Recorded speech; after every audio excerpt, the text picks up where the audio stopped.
Islam itu dipimpin kiai keliru ya mlaku, dipimpin kiai bener ya mlaku, dipimpin kiai gonta-ganti ya mlaku.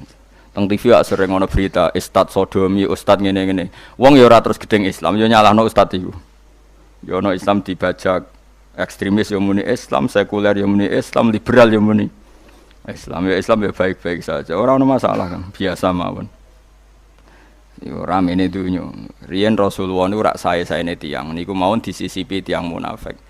Karena ndak ada cerita pendapat itu memuaskan semua napa pihak. Rasulullah rak kesayangane pangeran. Niku pun ndak bisa memuaskan semua orang. Sehingga orang yang kecewa ya jadi munafik. Pemene trimo kiai, trimo presiden, trimo kapolri, trimo pangam, enggak bisa. Apapun konsepnya itu enggak bisa. Mesti ada yang setuju pendekatan ekstremis itu persuasif. Sing sitok gak harus tegas. Kalau enggak tegas enggak bisa membasmi seakar-akarnya. Sing jare persuasif, nak tegas mereka dendam malah kacau negara. Sing sitok kalau enggak tegas mereka ngelamak. Itu kan ra iso selesai. Akhirnya nyelesaino aku sing pimpinan nurut. Akhirnya sing pendapatnya gak tinggung. Nurut ya nurut mergo dipecat tapi terus bali lo sithik. Bali lo apa? Sithik-sithik. Masjid ge ngoten nasibe, kiai ge ngoten. Kula nek ndek murid kuatah, ndek santri kathah sing kiai ge kathah. Ono kiai niku sowan kula, Gus, masjid iku ape nganakno zikir Ramadan. Dadi 24 jam full mulai bar subuh sampai sahur. Saking semangate ibadah Ramadan. Terus ibadah ning dia muni takok, ya teng masjid. Dadi masjidé ben makmur, terbaik masjid makmur. Tak omongi. Lah apa ngarit ora ibadah? Apa dadi satpam mergawe iku gak ibadah? Apa nyupir angkot golek nafkah ibadah? Kiye kok goblok kira karuan aja muni ngono. Astagfirullah, iki ora urusan iku, Gus. Ya urusane mergo ke takmir dadi ben keren, pas ke takmir masjid rame ngono. Berarti sing nama baike kan kowe. Nek pengiran ra butuh iku, pengiran kepingine seorang bapak golek nafkah. Anake kepingine sekolahan ya satpam teko, ora teko alasane itikaf. Kepingine pangeran ya bis sing tetep jalan, dadi wong sing nyetop iku ana bis aja kok mandek mergo itikaf ayo mending ngono. Kecewa lho. Wis bae ku piye dicape ra ndukung. Padahal mek kula yo nyucup yo hormat tapi tetep gremeng mergo idenya enggak keturutan. Ya kula yo ngerti rai-rai ngono iku yo biasa wae cara kula biasa. Tapi suwe-suwe yo sadar den. Bareng ngajak wong ora gelem akhirnya sadar. Jebule ngandel jeneng nganggo sembang kula wis suwi wong luwih ngandel aku timbang kowe. Lah bento ta ngandel kowe ya. Wong aliran sesat ta. Ya masjid itu anggere sono salat jamaah iku ya wis rame cara pangeran. Ora perlu rame banget. Nak rame banget terus bakal pentol leren, satpam leren, supir angkot leren. Iku jek sepele. Dokter leren. Wong ape lara. Ape berobat ra iso. Nak lorone emergensi astagfirullah minamikum taqabbal ya karim. Sajane semburu leren maling leren, copet leren, iku ape nek iso ngumpul iku. Makanya ngaji iku ngambek wong alim kan karena orang alim tuh yang tahu duduk perkaranya agama. Seorang lagi yang tahu duduk perkaranya agama. Nabi itu kalau ngendikan tuh sampai sahabat tuh enggak bisa menampung. Kadang menyebut kebaikan satu majelis sampai 63. Sampai 70. Misalnya Nabi ngendikan al-imanu bid'un wasituna bid'ah. Iman tuh ada 63. Terus nyebut terus. Pertama ngendikan a'la la ilaha illallah, tertinggi adalah kalimat tauhid. Wa adnaha imatatul adza anit thariq, terendah adalah menyingkirkan hal-hal yang mengganggu tiang apa? Mukmin atau mengganggu jalan. Terus ngendikan seperti itu. Sehingga pernah suatu saat Rasulullah itu ngaji di masjid. Rasulullah itu ngaji di masjid. Nabi kalau ngaji di masjid itu memang di teras, jadi terbuka. Terus ada pemuda santai dengan santainya nggo pacul, ngliwati Nabi ngaji diliwati. Nggo pacul, ya santai. Singkat cerita semua sahabat itu mencibiri. Celaka betul pemuda itu, ada Rasulullah ngaji tidak ikut tapi dia berlalu saja bawa cangkulnya.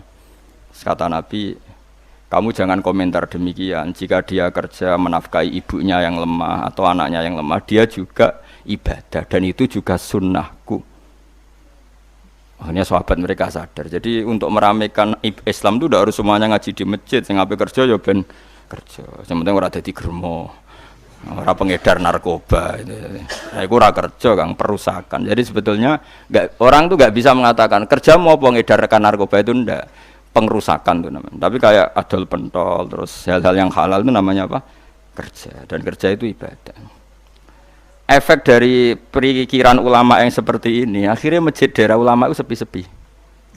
Mergo ngomong ngono terus wong wae nak ngono ora perlu ning masjid. Lah iku kesimpulane sing salah. Kok terus kesimpulane nak ngono ora perlu ning masjid bar saiki. Maksudnya orang ngono sing di aktivitas nggih monggo. Nek sing ada aktivitas timbang turu ning omah akhirnya aduk ibadah ning masjid aja aduk turu ning masjid. Nah, akhirnya daerah-daerah tertentu sing akeh ulama mesti masjidnya sepi tak jamin. Jajal gitu delok ning Rembang. Oh tambah sepi. Karena ulama cara berpikir jong kerja ya ibadah, ngernet ya ibadah, mulang ya ibadah. Akhirnya marang masjid pas tarawih. Iku yang golek sing cepet. Tapi kunane kuno, Nabi sekalipun itu yang namanya orang yang mendengar, tetap ada yang menolak. Konsep perang di luar kota itu kan secara teori militer itu rasional. Bikin kontak ya rasional. Tapi orang yang berpendapat tadi, ya Rasulullah kita di rumah saja, itu ya gelo. Kayak tadi, orang yang ingin memakmurkan masjid kemudian, kan saya seperti itu ya gelo. Kalau pikiran saya, suatu saat dia sadar, intinya sadar, terus sowan saya sadar. Karena ya muridnya ada murid beda angkatan ya, dia semi-semi teman sama saya. Tak omongin ngene, Jong kowe nak pancen seneng masjid tenan, masjid iku aja dadi problem bagi umat. Misalnya gini, aja sampai kenapa ora nyupir angkot demi nak mirno masjid, kenapa ora tugas satpam demi makmurno masjid. Berarti masjid ini menjadi problem penghalang dari sistem sosial ekonomi. Kowe seneng masjid darani problem. Kowe seneng masjid dianggap kambing hitam. Ya sudah, sholat jamaah saja, sholat jamaah di masjid. Terus yang nganggur-nganggur ya ke masjid. Tapi kalau yang sibuk ya monggo, asal itu halal ya ibadah. Ngendikane Nabi setiap aktivitas muslim asal halal itu apa? Ibadah. Makanya kita harus. Nah, tapi kan pendapat seperti ini itu kan kadang dibantah juga.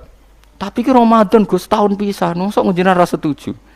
Tak bukti kalau dia hadun nafsi tak tes. Ya wis aku setuju, syaratnya ketuane takmir ra kowe. Dadi masjid rame pas kowe ra ketua takmir. Isen dene karena dia ingin punya prestasi. Berarti sawang wow pas dene ketua takmir hadun nafsi enggak? Hadun nafsi pasti dia itu cari. Ya jajal pengajian sing gede-gede. Mergo pengurus takmire kepengin pas era ndekne tau pengajian geden. Pas gak pengurus takmir terus ana pengajian geden. Lah opo rame-rame bareng. Padahal orangnya sama. Nah itu ulama itu tukang ngomong seperti itu. Mungkin menyakitkan, tapi ulama itu terus ngomong seperti itu supaya agama ini dibawa berdasar ikhlas, bukan hadzun nafsi, bukan kepentingan pribadi. Tapi tentu ulama tetap ngomong iktikaf ya sunat baik, kerja ya baik, amal lainnya asal baik ya baik. Ngomong gitu terus. Tapi kan mangkel loh akhir ulama, karena bagi pengurus masjid baik itu pas Ramadan ya masjidnya rame. Bagi yayasan yatim piatu amal apik ya dikekno yayasan yatim piatu. Bagi KBIH, bagi travel amal apik ya umroh. Ya ora. Lha tenan kula raguyen. Mana mungkin travel umroh dalil kowe nek ade dhuwit luwih kekno cah yatim, kekno masjid, gak payu travel. Tapi dalile al umroh ilal umroh kafaratun lima bainahuma. Umroh itu yang mengkafaroi dosa. Jadi dan itu kersane Allah, orang macam-macam pikirannya kersane Allah dan baik-baik saja. Dunia diokal-akali ini ya baik-baik saja. Allah ya tenang aja tetap sugih. Cuma ulama harus ngomong seperti saya. Jadi karena keterbatasan manusia sehingga yayasan yatim piatu mesti ngomong seakan-akan ibadah terbaik yang nyumbang yatim piatu. Nanti yang di travel ibadah terbaik ya sowan Nabi umroh. Nanti sing jamaah thariqah ya ibadah terbaik itu thariqah. Semua dan itu semuanya baik gak masalah, kita tidak masalah. Tapi kalau memaksa orang lain harus seperti itu dan mengkerdilkan kebenaran hanya surahnya gambarannya seperti itu, kita sebagai ulama harus melawan. Karena Nabi dawuh kebaikan itu sekian jumlahnya. Terus Nabi menyebut di satu majelis itu 60. Sampai yang diantara yang disebut itu nganti ana sing jorok. Wa fi buti ahadikum sedekah. Kowe ngeloni bojomu iku sedekah. Sampai sahabat takok, "Ya Rasulullah, masa urusan gitu ibadah?"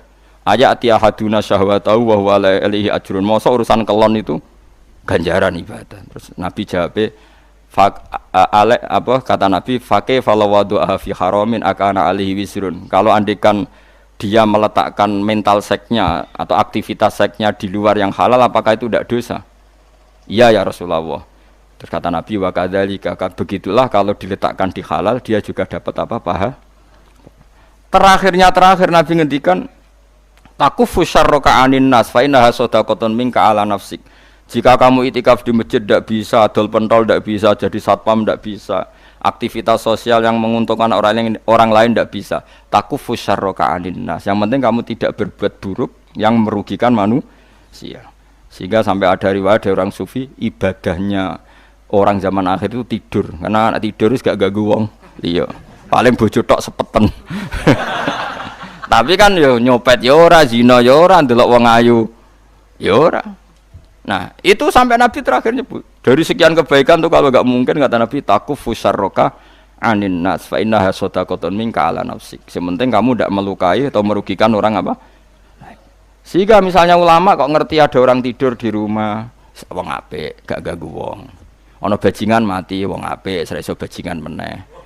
Nah, akhirnya masyhur orang krono bajingan mati, kiai tenan yo. Saya nggih mayit niku, wong gak siap meni saya. Bajingan sih. Saya padahal ning atine kiai nek mati ya apik dong ora iso bajingan. Akhir dari bajingane ya wis mati. Lha sekarang ngakhiri bajingan apik ta elek? Apik. Berarti matine elek ta apik? Apik. Maksudnya kiai apik mati ini ora apik wonge. Lah wong gak trimo pikirane apik iku. Wonge. Lah kiai ndake sepinter maksude. Apik nggih niki. Ngomong keberatan. Ayo men apik. Ya sesuk kan wedi yo. Nggih apik. Lah itu ilmu. Jadi ngaji ilmu itu orang harus punya kesiapan pendapat meskipun itu kita tidak siap. Wa wasa antakrahu syai'a wa huwa khairul lakum. Pendapat meskipun kamu kadang tidak cocok, bisa saja menurut Islam itu ini lebih apa? Baik. Karena tadi kebaikan itu sekian bentuk. Bisa ulang kebaikan itu